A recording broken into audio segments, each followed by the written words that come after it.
우리가 읽은 오늘 이사야서 말씀은 약 예수님이 탄생하기 전 800년 전부터 기록된 말씀입니다. 그 고난과 십자가 고난의 생각을 해보게 되면은 이 십자가 사건은 우연한 사건이 아닙니다. 그리고 이 십자가 사건은 단순한 사고도 아니었습니다. 이 십자가 사건은 철저히 계획되고 또 준비되고 실행된 하나님의 일입니다. 이 하나님의 일을 과연 누가 돕겠는가? 이 하나님의 일을 과연 누가 쓰임 받겠는가? 그리고 이 하나님의 일을 누가 감히 방해하겠는가? 오늘 이사야서 53장을 1절부터 3절 읽으면서 여러분은 어떤 말씀이 눈에 쏙 들어옵니까? 저는 읽으면서 53장 3절 부분 끝부분에 대해서 상당히 의미 있게 보입니다. 우리도 그를 귀히 여기지 아니하였도다. 저 사람이 예수님을 멸시했고, 저 사람이 예수님을 조롱했고, 저 사람이 예수님을 버렸고, 저 사람이 예수님을 죽였다라고 말하지만은 성경이 이야기하고 있는 것은 뭐냐면 그 모든 일들 너도 관계 있다라는 겁니다. 너도 그랬다라는 겁니다. 나는 그때 침묵하고 있었는데, 나는 그때 숨어 있었는데, 근데 너도 예수님을 고난, 너도 예수님을 멸시했다라는 겁니다. 그래서 우리도 그를 귀히 여기지 아니하였다. 그러면 어떻게 귀히 여기지 아니하였을까? 우리가 기억하지 않기 때문에, 우리가 상기하지 않기 때문에 그게 문제가 되는 거예요. 예수 그리스도의 고난은 우리 때문에 예수님이 당하기도 하셨겠지만은 우리도 그 고난에 참여했지만은 어떻게 참여했냐면은 로마 병정처럼, 그 당시 도망갔던 제자들처럼, 조롱했던 같이 달렸던 강도처럼, 또는 구경하는 청중들처럼 바라바를 놔주라고 외쳤던 사람처럼, 때로는 침을 뱉고 따귀를 때렸던 로마 병정처럼. 근데 그것이 우리들도 그렇게 했다라는 거죠. 다시 한번 어떻게 했는지 살펴보면 5가지로 구분해 놓을 수 있는데요. 첫째, 여러분 기억해 하십시오. 예수님이 조롱당했습니다. 조롱당해야 될 하등의 이유가 없었습니다. 로마 군인들이 그렇게 조롱을 시작했는데 순전히 재미로 그런 일을 했습니다. 습관처럼. 이게 문제죠. 이미 로마 군인들은 수없이 많은 사람들을 그렇게 처형해 왔기 때문에 조롱과 고문에 있어서는 전문가들이었습니다. 그런 일을 하면서도 그냥 평범하게 이제까지 해왔어. 그들에게 예수님은 단순히 종교적인 광신자에 불과했습니다. 하지만 다른 하나의 특징이 있어요. 십자가에 매달린 그런 사람들을 로마 군인들이 이처럼 많은 군중 앞에서 고문하고 조롱하는 경우는 거의 없습니다. 근데 유독 예수님에게만, 더구나 신이 나서 뭔가 군중들에게 보여주고 싶어서, 보이기 위해서 조롱하는 거예요. 물론 빌라도가 예수님을 채찍질하라고 그랬습니다. 십자가에 못 박으라고 명령했습니다. 하지만 로마 군인들이 개인적인 증오심 때문에 예수님을 조롱한 건 아니었지만은 그들의 이 모습을 보면 굉장히 사악한 거예요. 마치 로마 군인들의 행위는 마치 예수님에 대한 온 세상의 태도를 반영하는 것 같습니다. 이사야가 말한 것처럼 예수님의 고난과 조롱과 멸시와 버림을 쭉 얘기하면서 이건 남 얘기가 아니라 너의 얘기라는 거죠. 너의 이야기.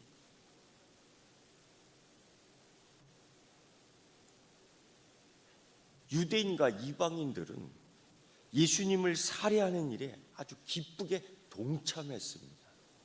그래서 이게 우리의 일이 되고 너의 일이 되고 나의 일이 되는 거예요. 여기서 빠져나갈 수 있는 사람은 아무도 없습니다.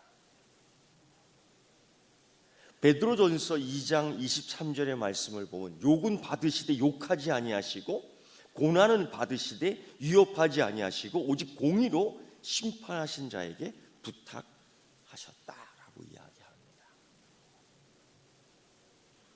사람들은 예수님이 가장 고통을 맛보며 죽어가는 모습을 보기 위해서 다 구경했습니다. 그게 이사야는 그게 바로 우리다 너희다라고 이야기하고 있습니다. 두 번째, 예수님은 수치를 당하셨습니다. 십자가형을 당하는 죄수의 경우 대개 그 죄목을 쓴 죄패를 목에 이렇게 걸어놨습니다. 지금도 그렇죠. 이는 십자가 희생자에게 수치심을 불러일으키기 위해서 그렇게 만들어 놓은 조치였습니다. 수치심을 극대화하기 위해서 죄인들을 길거리로 끌고 다닙니다. 그리고 대중이 보는 앞에서 처형을 시킵니다. 죄인이 또한 자신이 못 박히게 될 십자가를 짊어지게 하는데 예수님이 그렇게 당했습니다. 그래도 대개의 경우 그렇게 심하게 하지 않습니다. 그 무거운 기둥을, 자기 몸을 지탱하고 세울 그 무거운 통나무 기둥을 그렇게 지고 가지 않게 하지 않습니다. 그냥 작대기 하나 들고 거리를 활보하게 합니다. 그 정도인데 유독 예수님에게는 그 무거운 십자가를 지게끔 했어요. 이게 좀 다릅니다. 그래서 예수님은 이 십자가를 지겠다라는 그 제자들에게 뭐라고 얘기하냐면요, 아무든지 나를 따라오려거든 자기를 부인하고 자기 십자가를 지고 나를 쫓을 것이니라 라고 이야기합니다. 이게 고난을 받고 때론 잠을 못 자고 때론 피곤하고 과로하고 먹지 못해서 허약해지고 이런 사람이 채찍에 맞고 공포에 질리고 이런 사람이 이 십자가를 지고 골고다 언덕까지 올라가기가 쉽지 않습니다. 이거를 십자가의 길이라고 그래요. 근데 이런 것들을 우리에게 질 수 있겠느냐? 우리는 예수님에게 확 지었는데 예수님이 다시 말씀하십니다. 이걸 지을 수 있겠느냐? 이게 쉽지 않은 겁니다. 이게 수치를 당하는 거거든요. 세 번째, 예수님은 저주를 당하셨습니다. 이사야가 말하는 것처럼 정말 이걸 몸으로 다 느꼈어요. 이사야서 53장 1절부터 3절 이 짧은 구절로 끝나는 게 아니라 예수님은 이걸 몸으로 그냥 다 느꼈습니다. 십자가의 죽음은 특별히 저주스러운 것이었습니다. 저주. 축복의 반대였겠죠. 저주. 신명기 21장 22절 23절을 보면 나무에 달려 죽은 것, 이건 하나님께 저주받은 것이라는 겁니다. 근데 맞지요, 이게. 예수님의 십자가 사건은 우리를 위한 구속, 보속과 같은 거예요. 그래서 예수님이 이렇게 달리지 않으면 우리가 하나님에게 저주를 받는 겁니다. 이걸 대신 나무에 달려 죽었습니다. 민수기 15장 25절에서도요, 사람이 만일 죽을 죄를 범하거든 내가 그를 죽여 나무 위에 달거든 그 시체를 나무에 밤새도록 두지 말고 당일 장사하여 내 하나님 여호와께서 내게 기업으로 주시는 땅을 더럽게 하지 말라. 나무에 달린 자는 하나님의 저주를 받았음이니라. 아니, 딱 정해 놓은 겁니다. 하지만 이 로마 군인들은 다른 생각을 가졌습니다.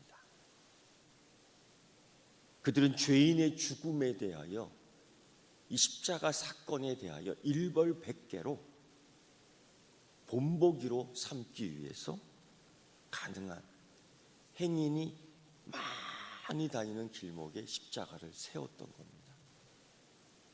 이 저주를 다 보게끔 한 거예요. 이 저주를. 따라서 예수님의 십자가는 성 밖에 세워졌지만 행인들이 잘 볼 수 있도록 통행이 빈번한 장소에 선택해서 딱 세운 겁니다. 그것도 언덕에. 그래서 교회를 지을 때 보통 언덕 위에 십자가 높이, 이게 그 당시에는 저주와 조롱의 상징이었다는 것을 역사적으로 인식하고 있어야 됩니다. 네 번째요, 예수님이 고통을 당하셨습니다. 예수님 당시 이 십자가형은 로마 전역에서 흔히 사용하던 처형 방법이었는데 특히 유대 지역에서 많이 사용됐습니다. 왜? 반란과 선동을 일삼는 유대인들에게 본보기로 보여주기 위해 특히 사용됐습니다. 유대 역사가 요세푸스에 의하면 헤롯 왕이 죽은 뒤에 시리아의 로마 총독이었던 퀸틸리우스 바루스라는 사람이 이 유대인 반란을 진압하는데 2,000명을 십자가에 못 박아 죽었습니다. 2,000명을. 그러니까 여러분, 이건 이렇게 표현이 될까요? 장관입니다. 장관. 저주의 장관, 조롱의 장관. 2,000명을 그냥 매달아 버린 거예요. 요세푸스는 또한 AD 70년, 그러니까 예루살렘이 로마에 의해서 완전히 먼지로 변했던 그때에 이 디도 장군은 예루살렘 함락할 당시 그 예루살렘 성에 있던 사람들, 반란하며 반항했던 사람들을 십자가에 다 동시에 매달았는데 십자가에 쓸 나무가 없을 정도로 십자가에 쓸 나무가 없었습니다. 그러니까 어느 정도로 매달았는지, 심지어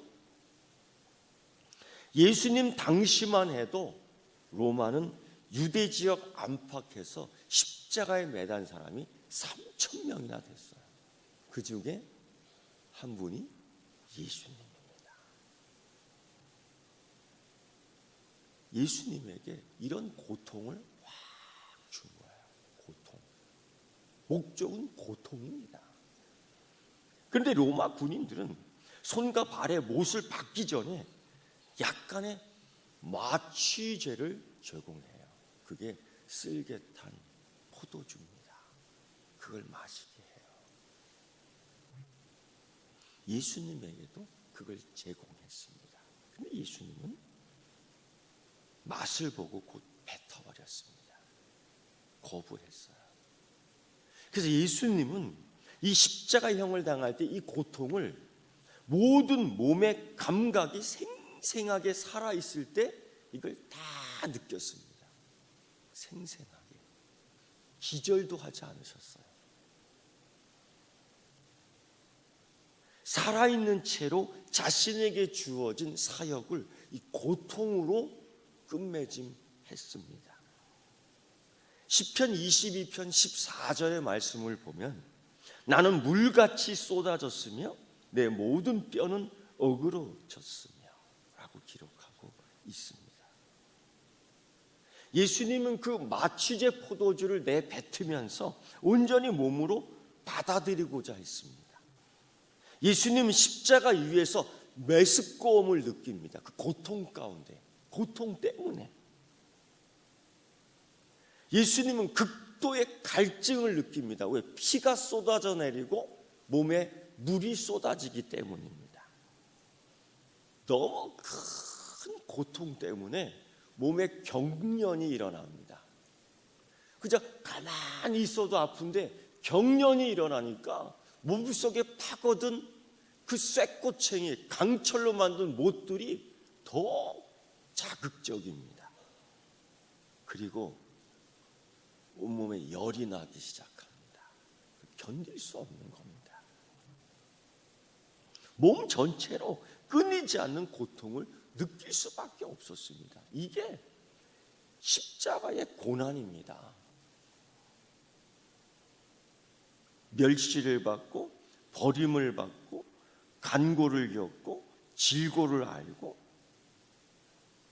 근데 여러분, 이게 로마 군인들뿐 아니라 이사야 선지자는 우리도, 너도 그렇게 했다는 겁니다. 너도. 기가 막힌 거죠.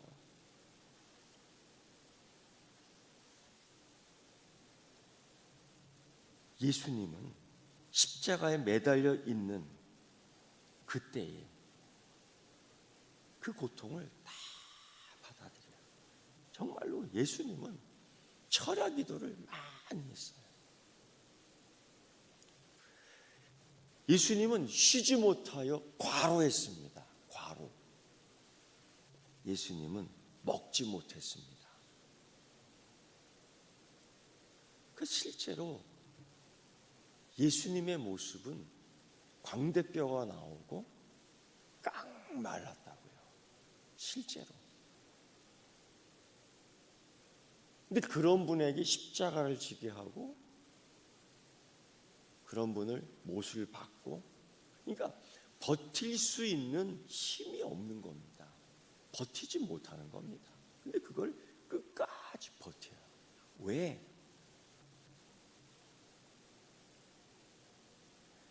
예수님 몸은 극도로 쇠약해져서 그 고통이 더했습니다. 더한 거예요. 이게 이사야 선지자가 이미 이야기하고 있는 겁니다. 그가 찔리고, 그가 상하고, 그가 맞고, 그를 멀시하고, 그를 버리고, 이게 다 십자가 사건, 아니 하나님의 계획, 하나님의 일이라는 겁니다. 근데 여기에 누가 동참하느냐, 누가 돕느냐, 결국은 여러분, 더 놀라운 것은 예수님이 멸시를 당합니다. 다섯 번째, 십자가형 이 사형은 몸도 고통 가운데 있지만은 이 정신적 고통은 더 말할 나위가 없습니다. 희생자는 극도의 수치심을 느낄 수밖에 없습니다. 이 십자가 사건에는 여러분, 인간의 존엄성이 존중되지 않은 사건입니다. 인간의 존엄성은 찾을 수 없습니다. 십자가 위에 매달려 있는 경우 대개 발가벗겨 매답니다. 발가벗겨 매답니다. 예수님이 태어나실 때도 발가벗겨 태어났습니다. 예수님이 죽을 때도 발가벗겨 죽습니다. 이건 심각한 신의 수치입니다. 이거를 멸시당했어요. 아기 예수로 오셨을 때는 마리아가 아기 포대로 감싸는 주셨습니다. 그런데 십자가 위에서 죽을 때는 그 누구도 감싸주지 않고 다 노출이 됐습니다. 이 수치.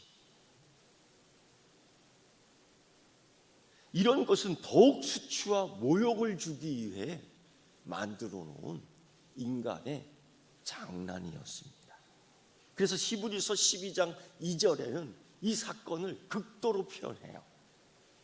저는 십자가를 참으사 부끄러움을 개의치 아니하셨다. 그는 십자가를 참았다. 부끄러움을 개의치 않았다라고 이야기합니다.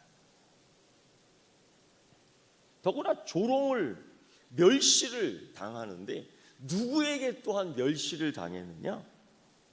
예수님은 두 강도 사이에 못 박혔습니다.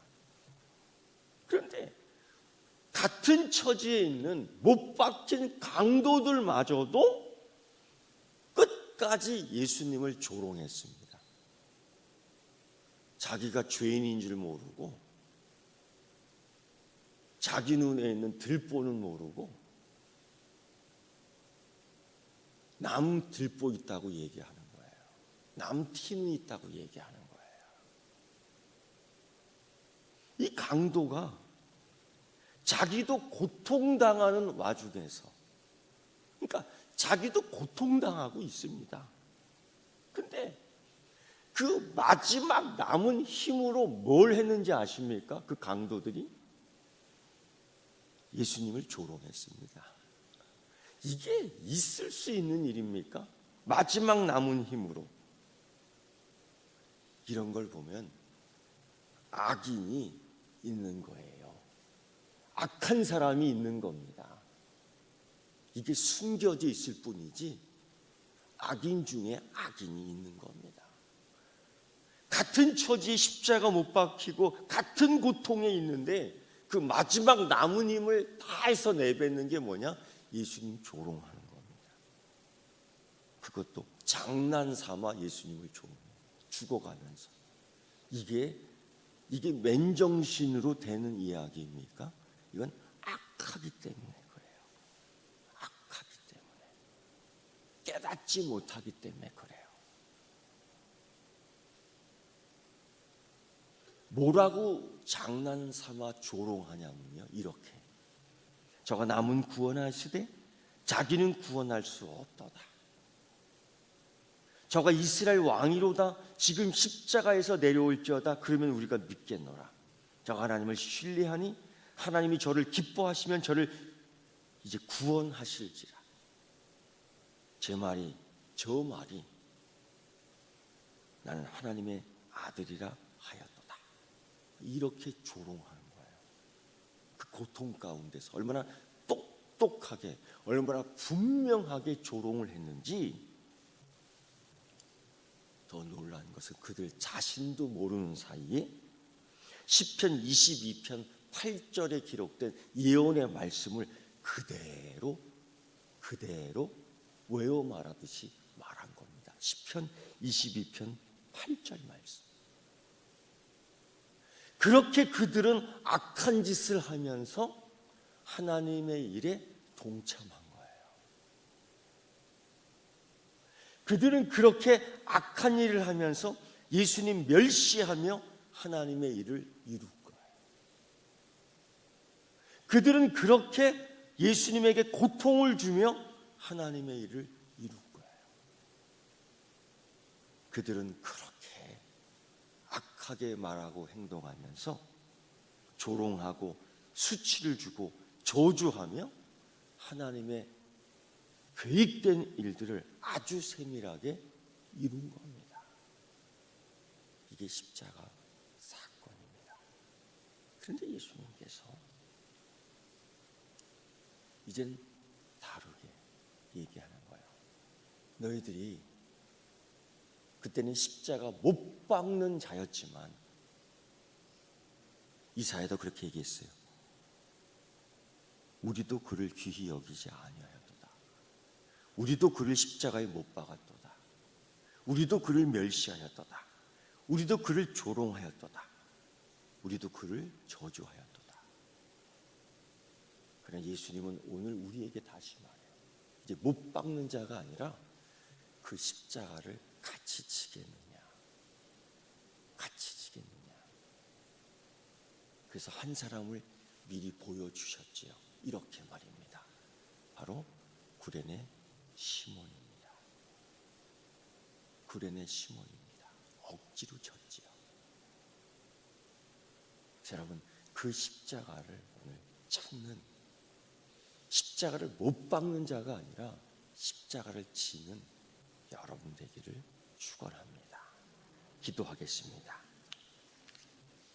하나님, 십자가 이야기를 할 때마다 우리는 남 이야기로 했지만은 정작 그것은 나의 이야기였고, 십자가 못 박는 사람, 예수님 조롱하는 사람 이야기했을 때 정작 나도 그 자리에 있었음을 고백합니다. 하나님, 오늘 십자가의 고난과 사명을 다시금 보며 우리 주 여호와 하나님께 이제 십자가 못 박는 자가 아니라 십자가 지는, 자기 십자가 지고 가는 자 되게 하여 주시옵소서. 그 은혜의 십자가가 내 십자가요, 그 축복의 십자가가 내게 주시는 십자가임을 알고 지고 가게 하여 주시옵소서. 그동안 내가 십자가 못 박았던 것, 내가 조롱했던 것, 내가 멸시했던 것들 하나님 용서하여 주시고, 하나님 이제 이 십자가 지고 가게 하여 주시옵소서. 예수님의 이름으로 기도드리옵나이다. 아멘.